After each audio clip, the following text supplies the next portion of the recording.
Friends, मी Vishakha global online मराठीमध्ये आपल्या सर्वांचं स्वागत आहे. आजच्या सेशनमध्ये आपल्याला बामू म्हणजेच बाबासाहेब आंबेडकर मराठवाडा युनिव्हर्सिटीच्या PhD एंट्रन्स टेस्टसाठी रिसर्च मेथॉलॉजीचं प्रिपरेशन करायचं आहे. MCQ थ्रू आपण प्रिपरेशन करत आहोत रिसर्च मेथॉलॉजीचं, ज्याचं याचं आपला 11वा लेक्चर आहे. ऑलरेडी 10 लेक्चर्स कंप्लीट केलेले आहेत, ते देखील तुम्ही बघू शकता, जेणेकरून तुमची MCQची प्रॅक्टिस होईल रिसर्च मेथॉलॉजीवरची. So let's start today's session. Okay, session start करण्यापूर्वी एक इम्पॉर्टंट सूचना किंवा संधी आहे त्या स्टुडंटसाठी, जे स्टुडंट्स प्रयत्न करत आहेत या एक्झामला क्रॅक करण्यासाठी. एक्झाम आहे 3 तारखेला. आपल्याकडे 10 ते 12 दिवस शिल्लक आहेत. या 10 दिवसांमध्ये प्रिपरेशन जर कोणाची झाली नसेल तर आम्ही त्यांना हेल्प करू शकतो. त्यांच्यासाठी आम्ही खास घेऊन आलो होते क्विक कोर्स, जो क्विक कोर्स तुम्हाला पूर्ण नोट्स, मॉक टेस्ट आणि लेक्चर्स जे असणार आहेत ते तुम्हाला रेकॉर्डेड मिळणार आहेत, आणि शिवाय क्रॅश कोर्स याच्यामध्ये स्पेशल असणार आहेत, जे तुमचा पूर्ण रिसर्च मेथॉलॉजीचा सिलेबस कव्हर करून घेणार आहेत. सो जॉईन करण्यासाठी फक्त इकडे दिलेल्या व्हॉट्सअप नंबरवरती मेसेज करा. कोर्सचे एनरोलमेंट जे आहे क्विक कोर्ससाठी ते सध्या चालू आहेत, आणि फीस फक्त 799 रुपये आहे. तो लगेच जॉईन व्हा आणि प्रिपरेशनला सुरुवात करा.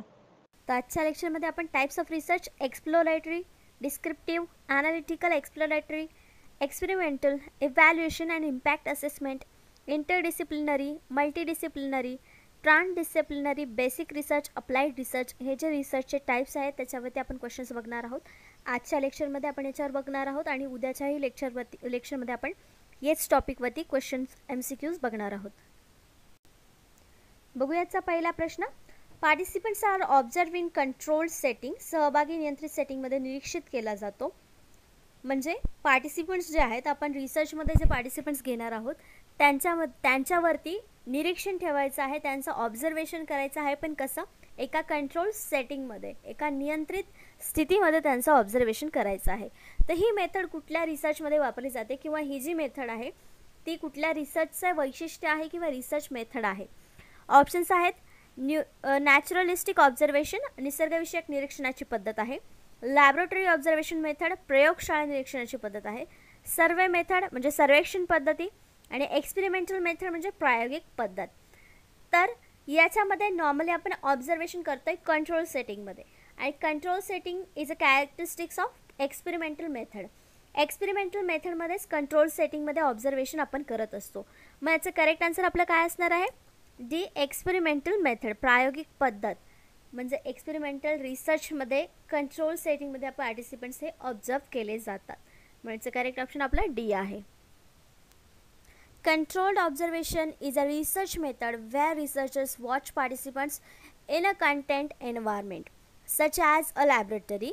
The participants involved in a control study are aware they are being observed but are randomly assigned to different independent variables group by the researchers. म्हणजे काय सांगितलेलं आपल्याला? कंट्रोल ऑब्झर्वेशनमध्ये काय करतात? रिसर्च मेथडमध्ये कंट्रोल ऑब्झर्वेशन कसं वापरतात? पार्टिसिपंट्सला एका एन्व्हायरमेंटमध्ये ठेवतात. मग एन्व्हायरमेंट म्हणजे कुठलं असेल? ते लॅबोरेटरी असेल, किंवा एका स्पेसिफिक लिक्विडमध्ये जे ऑब्झर्वेशन करणार आहोत त्याच्यामध्ये आपण काहीतरी कंट्रोल ग्रुप असेल तो, तर त्याला आपण काय म्हणू शकतो? कंट्रोल ऑब्झर्वेशन म्हणू शकतो. म्हणजे एका स्पेसिफिक ॲसिडमध्ये जर आपण काही टाकलं तर त्याची काय रिॲक्शन होईल, किंवा त्याचं काय रिसर्च होईल, हे आपल्याला जेव्हा बघायचं असतं तेव्हा ते कंट्रोल ग्रुप म्हणजे आपला जो सॅम्पल्स आहेत ते आपण त्या लिक्विडमध्ये टाकणार. म्हणजे त्याच्यामध्ये टाकल्यानंतर ऑब्झर्वेशन करणार. म्हणजे ते कंटेंट जो आहे तो स्पेसिफिक कंट्रोल ऑब्झर्वेशन होईल. सच ॲज लॅबोरेटरी एक एन्व्हायरमेंट असेल ज्याच्यामध्ये आपण कंट्रोल ऑब्झर्वेशन करतो. The participants involve in a control study are aware they are being observe. तर त्यांना माहिती असतं की आपण कुठल्या कंट्रोलमध्ये आपण निरीक्षण करणार आहोत. But are randomly assign to different independent variable groups. पण ते कसे असाइन केलेले असतात? रँडमली, म्हणजे कुठल्याही गोष्टीमध्ये इंडिपेंडन्स व्हेरिएबल म्हणजे स्वतंत्र चल जे आहेत ते वेगवेगळ्या ग्रुप्समध्ये असाइन केलेले असतात रिसर्च करताना. नेक्स्ट क्वेश्चन आहे सेकंड नंबरचा. People respond to the series of question about a particular subject.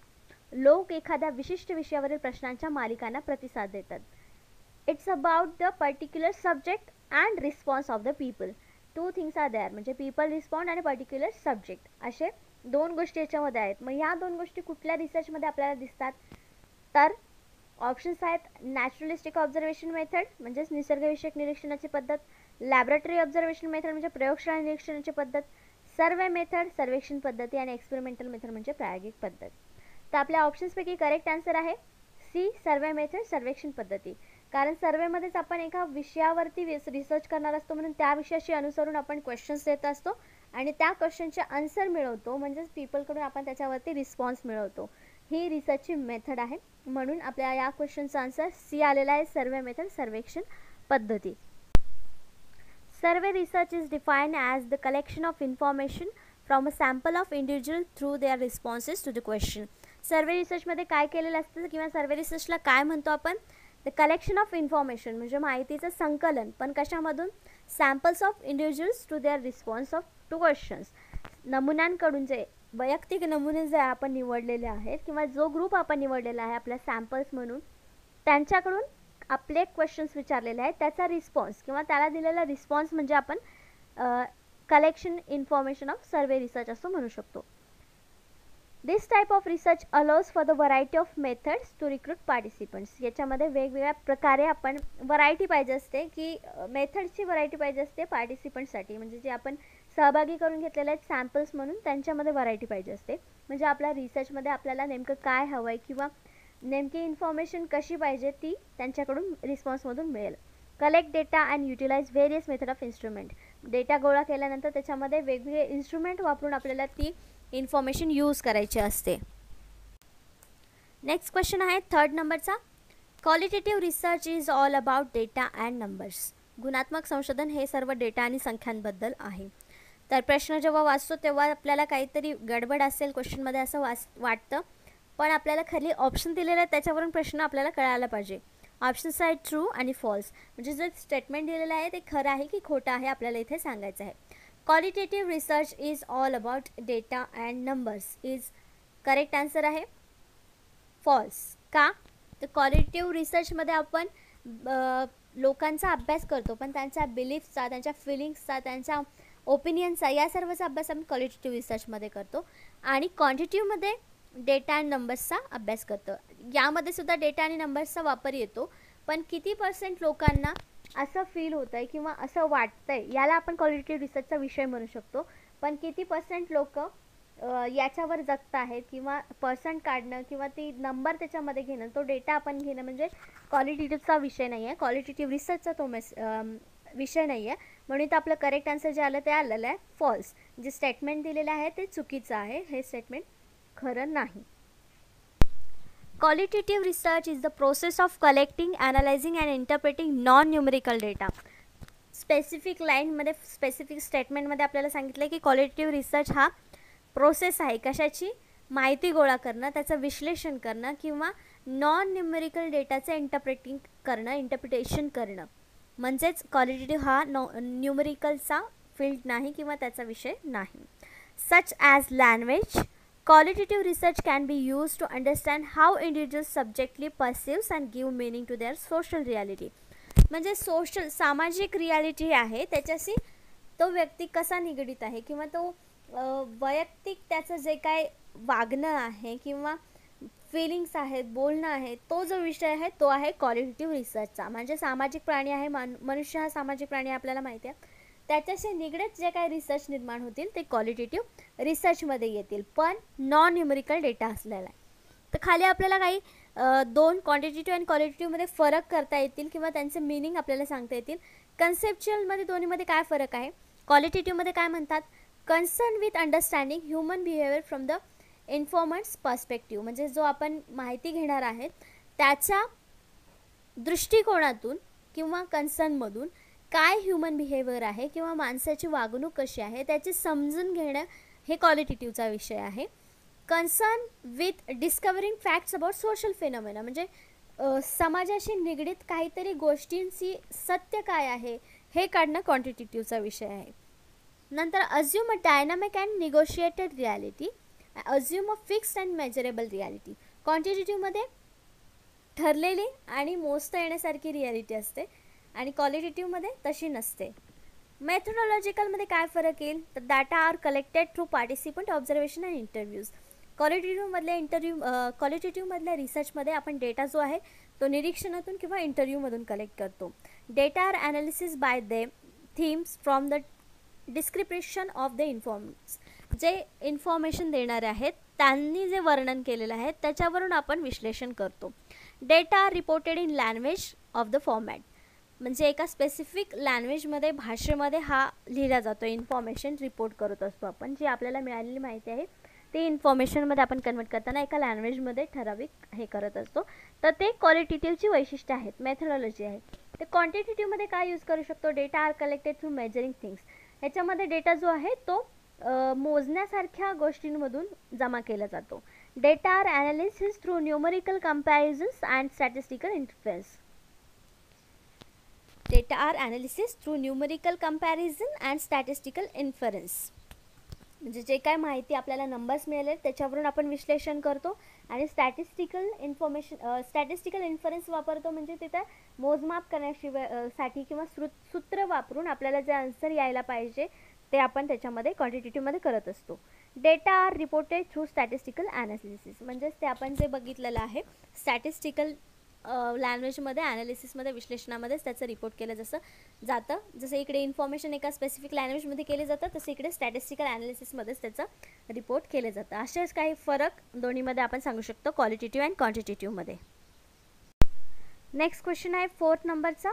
An example of qualitative research is when a group of teenagers are asked about how they feel about a film. किशोरांच्या समूहाला जेव्हा त्यांना एखाद्या चित्रपटाबद्दल काय वाटते याबद्दल विचारले जाते, तेव्हा तो गुणात्मक संशोधनाचे उदाहरण असतो.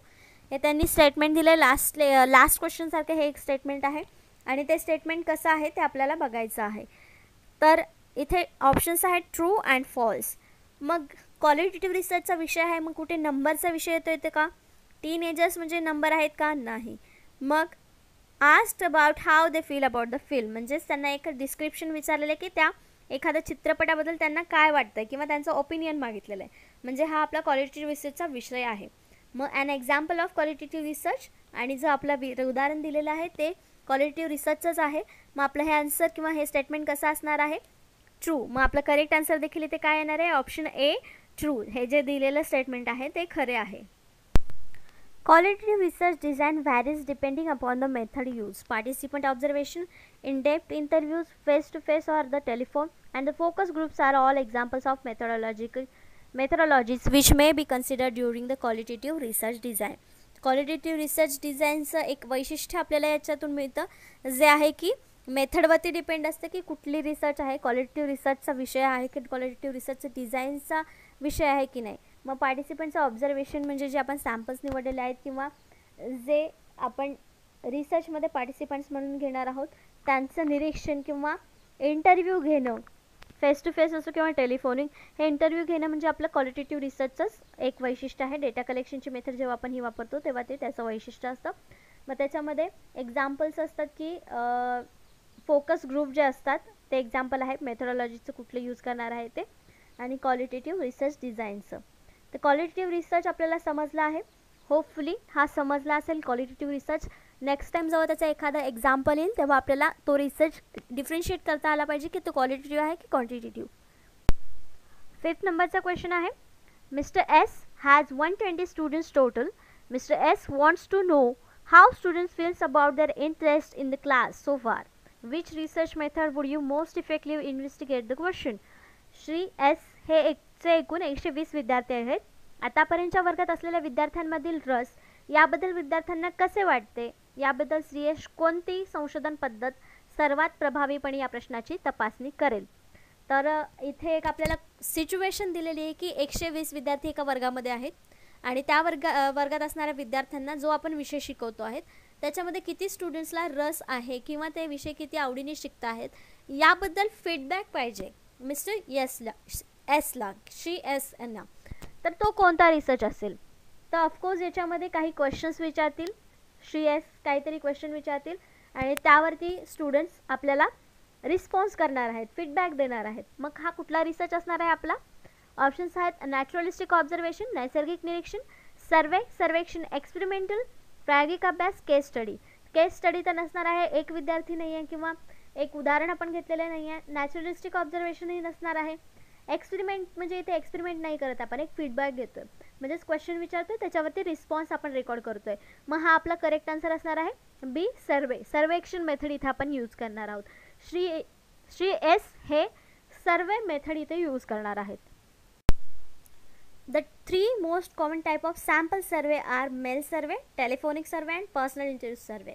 तर सर्वे आपण कुठल्या मेथडने घेऊ शकतो? मेल पाठवून घेऊ शकतो, टेलिफोनिक सर्वे म्हणजे फोनवरती सर्वे कंडक्ट करू शकतो, किंवा पर्सनल इंटरव्ह्यूने देखील सर्वे आपण घेऊ शकतो. हे मोस्ट कॉमन टाइप्स आहेत सॅम्पल सर्वे टाइपचे, सर्वे रिसर्चचे. For example, the difference between population means a sample mean is sampling error. Sampling error occurs because a portion and not entire population is surveyed. म्हणजे काय वेळेस काय होतं, आपण population differentiate करू शकत नाही, त्याच्यातला सिम्पल नेमका आपण निवडू शकत नाही, मग तिथे सॅम्पलिंग एरर येतो. आणि जेव्हा सॅम्पलिंग एरर येतो म्हणजे पोर्शनमध्ये तिथे गडबड होते की कुठला पोर्शन आपल्याला घ्यायचा होता, आणि तिथे मग सगळी पॉप्युलेशन तिथे कव्हर करू शकत नाही, मग तिथे सर्वे देखील व्यवस्थित होऊ शकत नाही. अशा प्रकारे आपण सॅम्पलिंग एरर ह्या टाईप सुद्धा आपण एक्सप्लेन करू शकतो.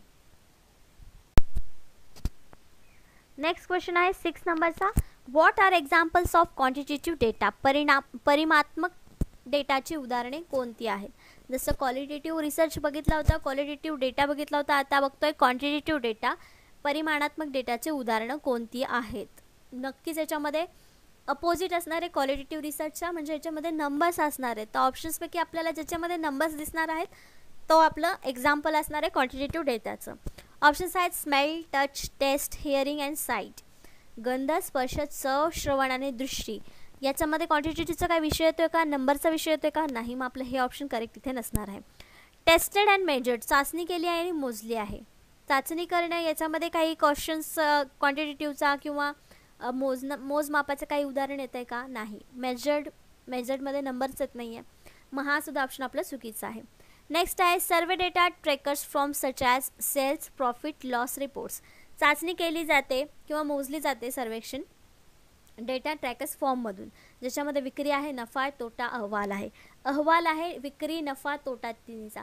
अहवालामध्ये आकडेवारी येणार, विक्रीमध्ये येणार, नफ्यामध्ये येणार, तोटामध्ये येणार, आणि हा सगळा डेटा ट्रॅक करतोय. म्हणजे हे एक आपल्याला उदाहरण दिलेलं आहे, आणि ह्या उदाहरणामध्ये आपला क्वांटिटेटिव्ह डेटा आपल्याला मिळणार आहे, कारण विक्री, नफा आणि तोटा हा नंबर्समध्येच आपण दाखवणार, हा आपल्याला डिस्क्रिप्शनमध्ये दाखवता नाही येणार. मग याचं करेक्ट आन्सर आपलं सी आहे. आणि लास्ट ऑप्शन आहे ते चेंज अँड कंट्रोल, बदललेले, नियंत्रित. याच्यात तर काहीच ऑप्शन आपला अर्थ लागत नाही क्वांटिटेटिव्ह डेटाशी. मग इथं आपलं करेक्ट आन्सर सी आलेला आहे, विक्री, नफा, तोटा, अहवाल.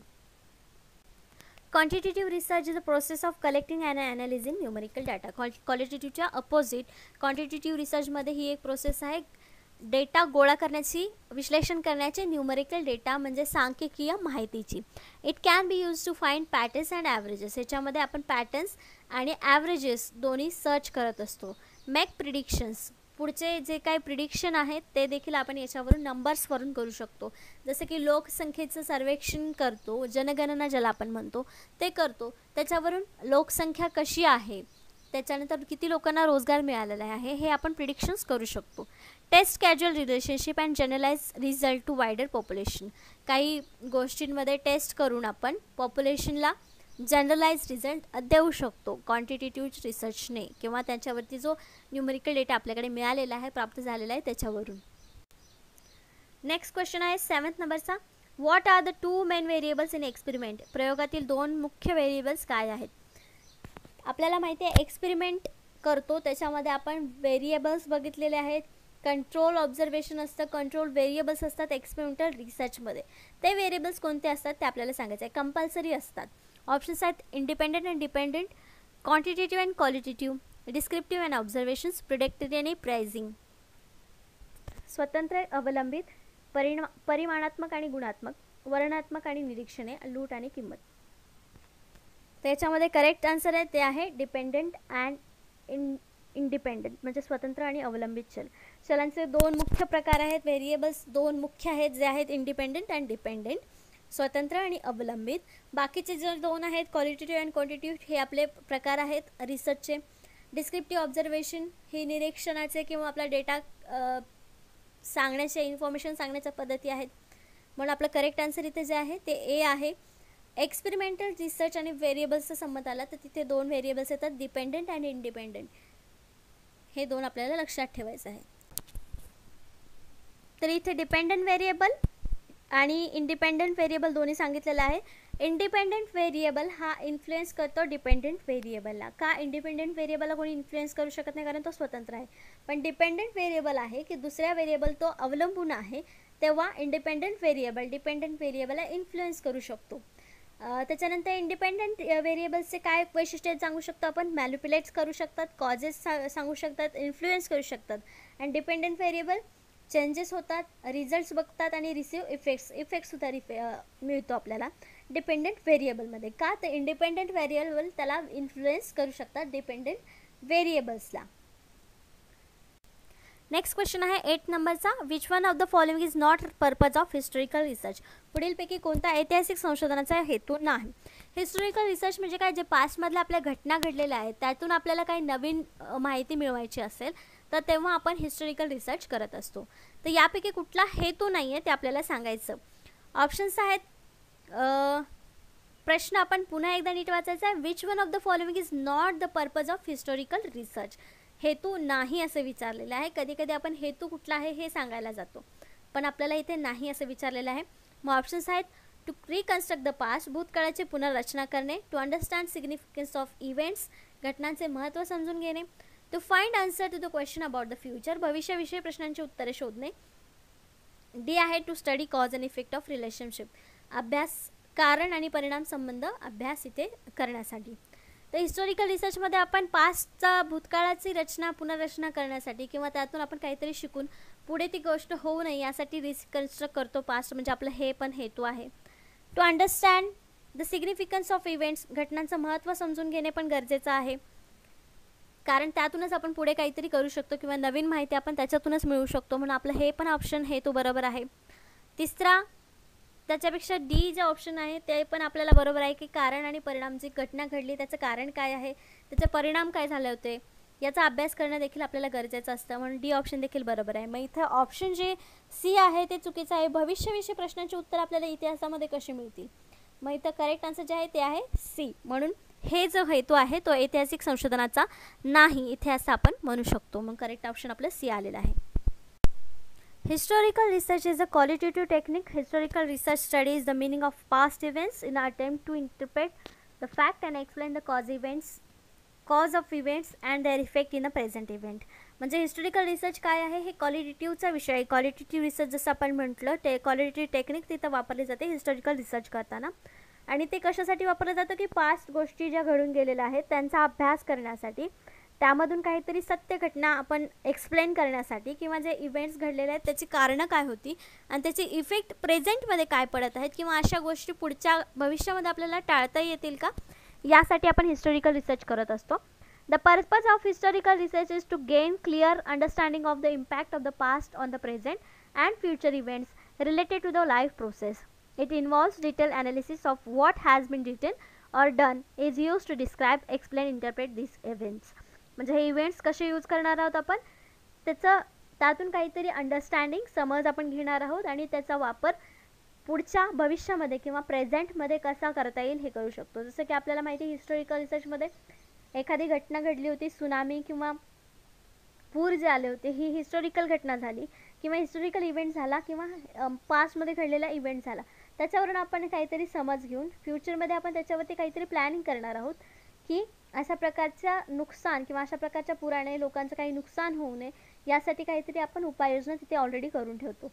म्हणजे या प्रकारे आपण ऐतिहासिक संशोधनाचा उपयोग करू शकतो.